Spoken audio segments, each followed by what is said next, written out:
Shalom Bapak Ibu. Seperti biasa, mari beri salam kanan kiri muka belakang. Senyum katakan damai sejahtera bagimu, untuk berbagi sukacita di hari Minggu, hari Tuhan ini. Kita sudah memasuki minggu kedua Prapaskah. 2 minggu lalu lagi kita Paskah. Sebelumnya hari Jumat nanti ada Jumat Agung. Makanya kita sudah dapat bentuk prototipe goa yang masih dikerjakan untuk kubur Yesus. Ini beneran goa kan maksudnya toh? Iya, Bukit Golgota yang lagi disiapkan oleh panitia.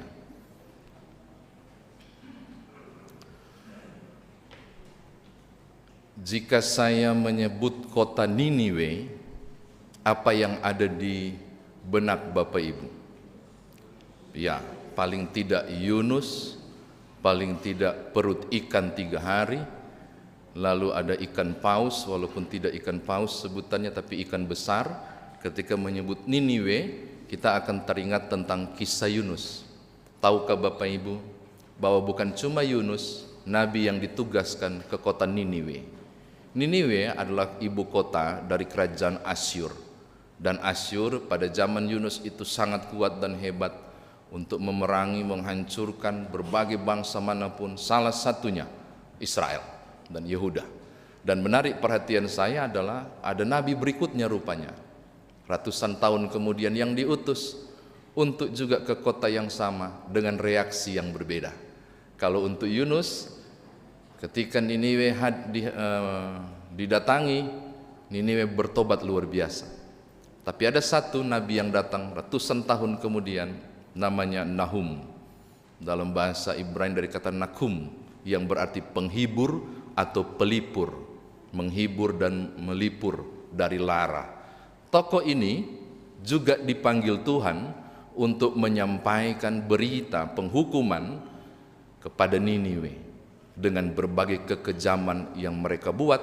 Asyur luar biasa menindas umat Tuhan hingga berbagai kondisi sulit dialami.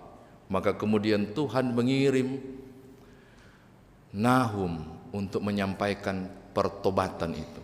Namun kalau saudara baca, tidak ada perubahan. Ini reaksinya berbeda ya. Kalau Bapak Ibu ada pertanyaan, siapakah, ini sekolah minggu, hati-hati kalau pertanyaan, siapakah nabi yang diutus Tuhan ke Niniwe? Banyak kan bilang Yunus, padahal satu, Nahum. Nahum juga diutus ke Niniwe. Ini catatan pembuka saya. Sekarang mari kita lihat interlude. Dia memberi pengenalan pembukaan tentang siapa Allah. Tolong lihat Bapak Ibu ayat 2. Tuhan itu Allah yang cemburu dan pembalas. Tuhan itu pembalas dan penuh kehangatan amarah. Tuhan itu pembalas kepada para lawannya dan pendendam kepada musuhnya. Menarik ya, tolong lihat. Cemburu, pembalas, pembalas, pembalas, pendendam. Tolong buka Keluaran pasal 20.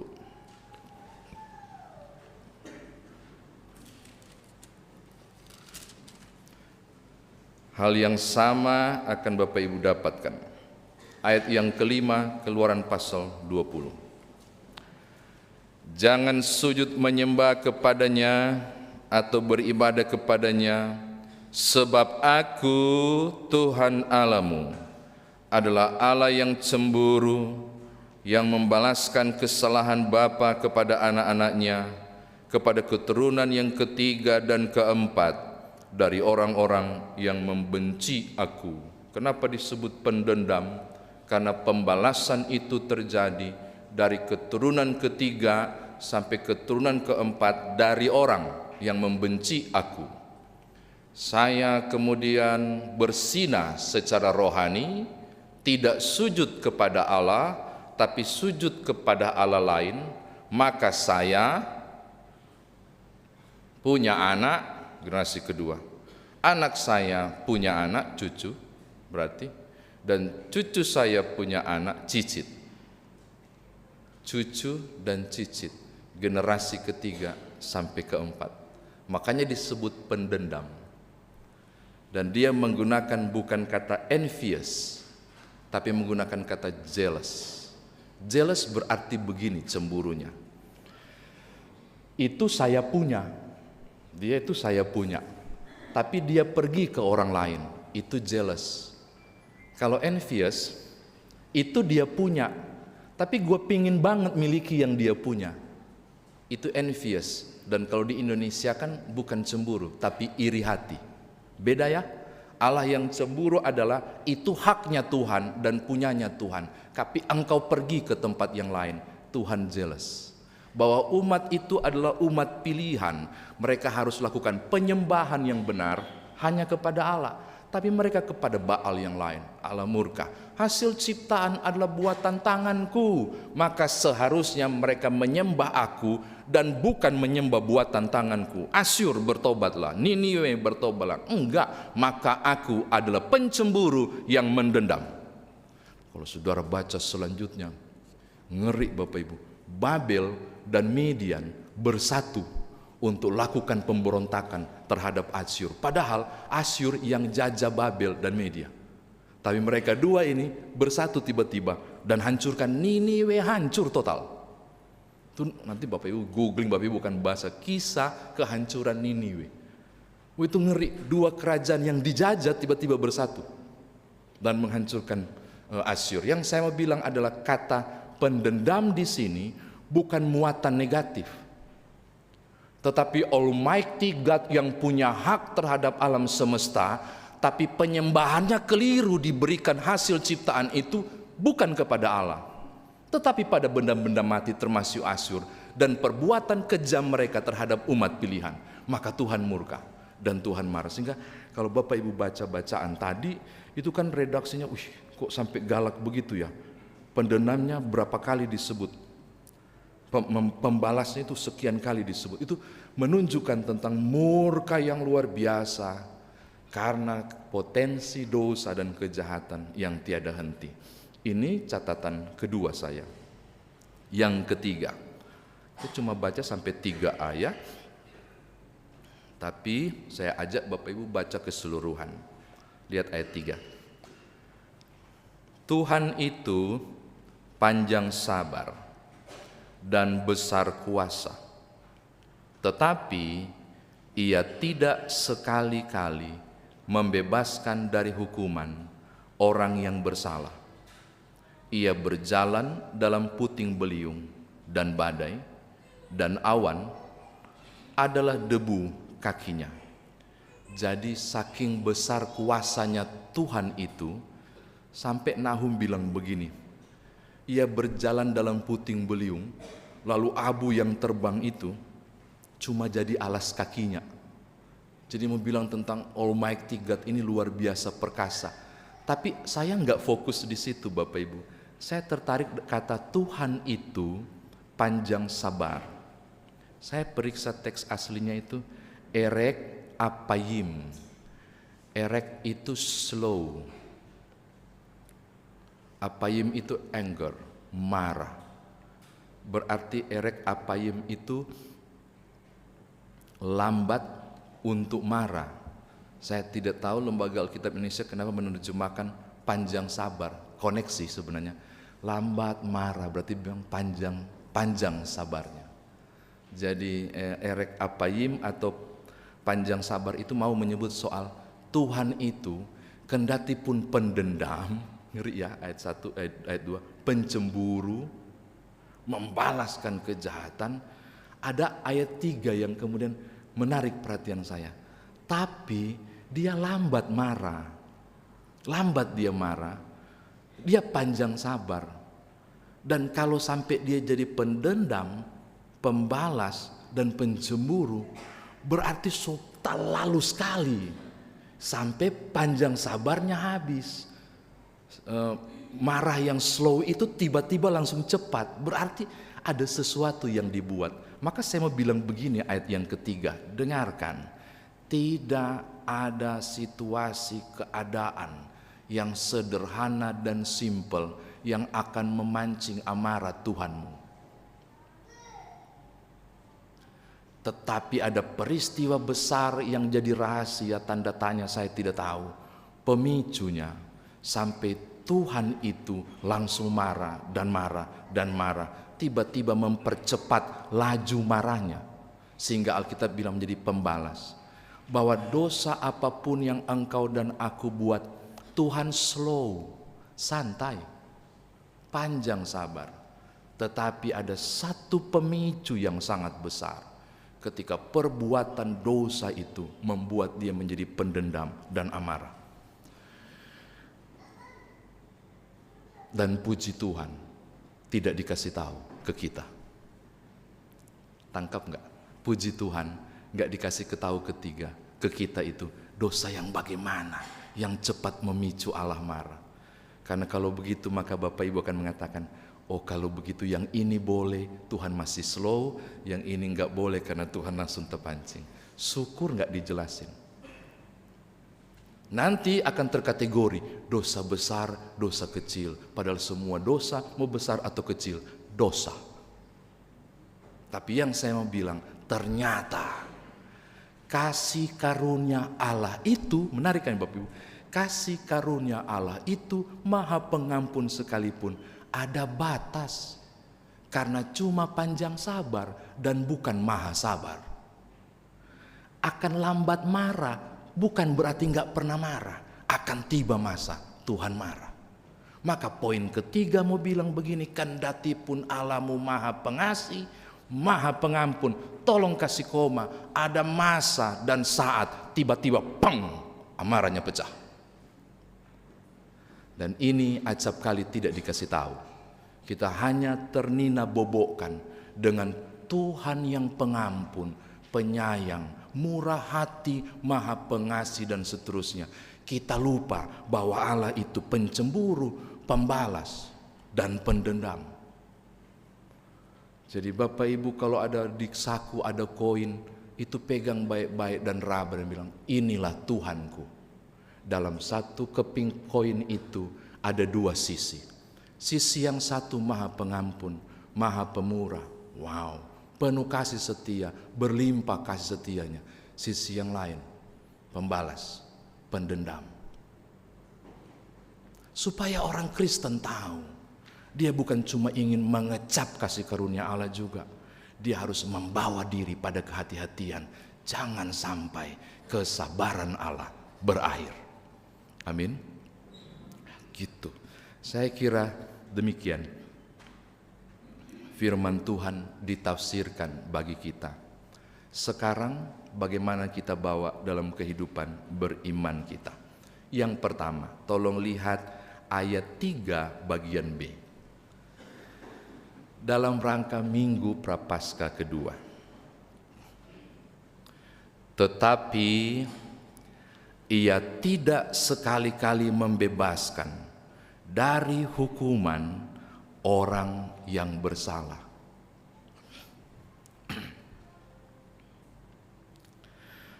Saya ulang supaya Bapak Ibu lebih tegang membacanya ya. Mesti dihayati ini. Ngeri loh Bapak Ibu.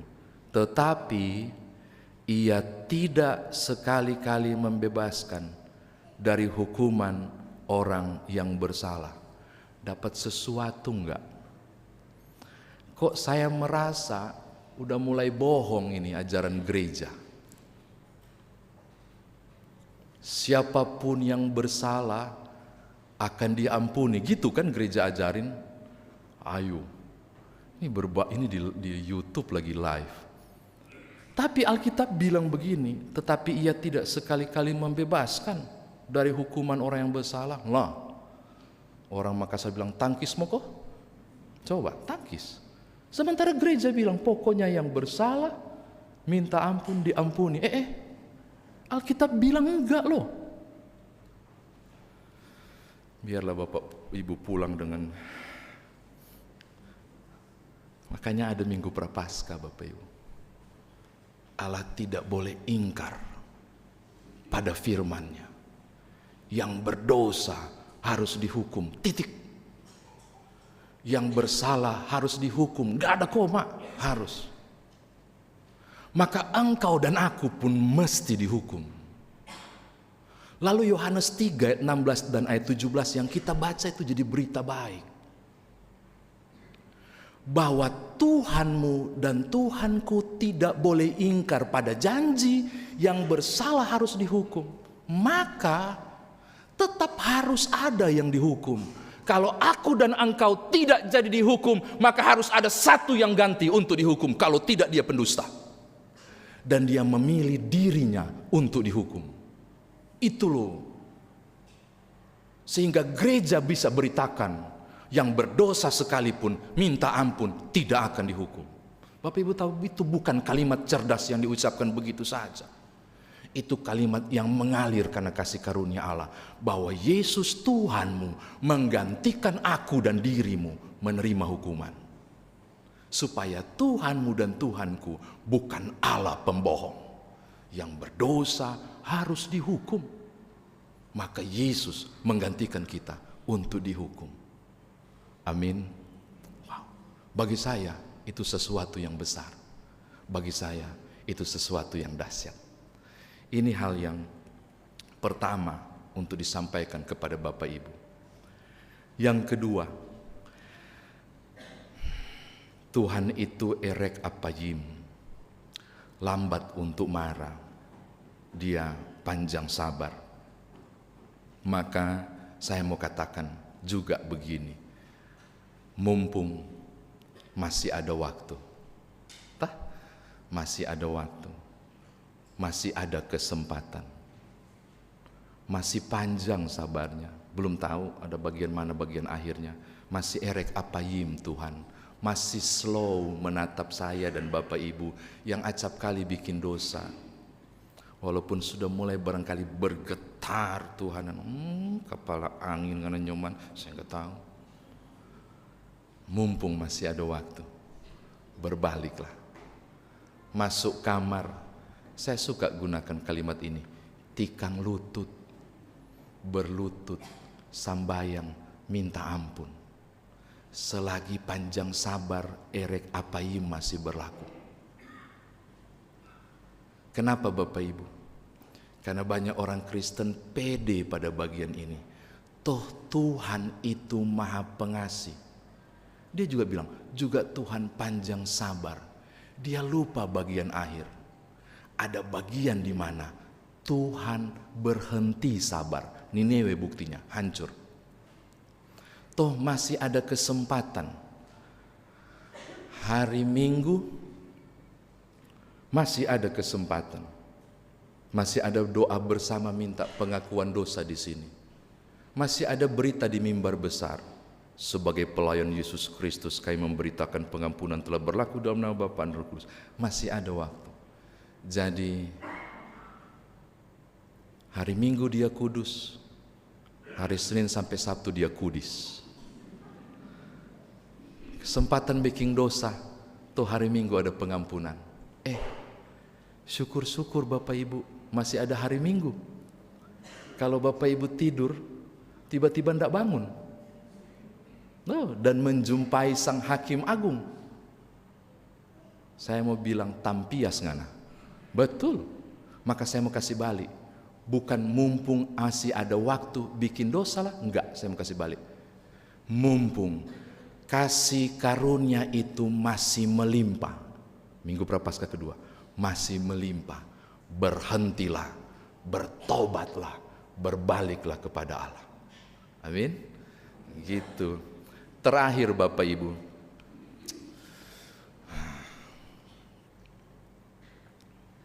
Saya tidak minta Bapak Ibu panjang sabar seperti Tuhan, enggak lah, siapakah kita? Enggak bisa lah pendeta, enak aja dia bla bla bla bla. Betul, saya setuju, kita punya batas ya, karena kita manusia biasa, oke lah. Tapi paling tidak ada komanya, masa iya?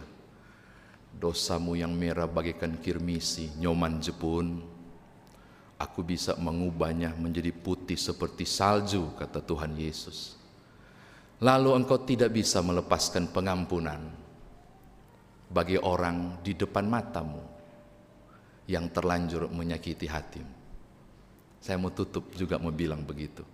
Di Minggu Prapaskah kedua ini, di momen tanggal berapa hari Jumat Agung itu? Tanggal 27, meja salib akan kita lakukan. Pokoknya Jumat Agung lah, ndak usah lah. Pokoknya di Jumat Agung, perjamuan kudus itu loh Bapak Ibu, kali pertama pasca pandemi kita akan Jumat Agung dengan meja salib. Ayo dong, lepaskan pengampunan. Ayo dong datang, minta maaf, minta pengampunan. Ayo dong, karis mengalami pemulihan. Jangan bawa sampah sakit hatimu, rugi bandar. Betul, iblis membuatmu tidak damai sejahtera. Engkau menumpuk semuanya, menjadi tidak sukacita. Sudah terluka double-double lagi. Lepaskan pengampunan. Temui orang itu, minta ampun, minta maaf. Biar di meja itu engkau layak untuk memaknai peristiwa Jumat Agung nanti. Amin. Tuhan berkati loh Bapak Ibu. Saya tahu, karena beberapa saya kunjungi, kalau firman ini menyentuh saudara, temuilah. Lepaskan pengampunan. Haleluya. Amin.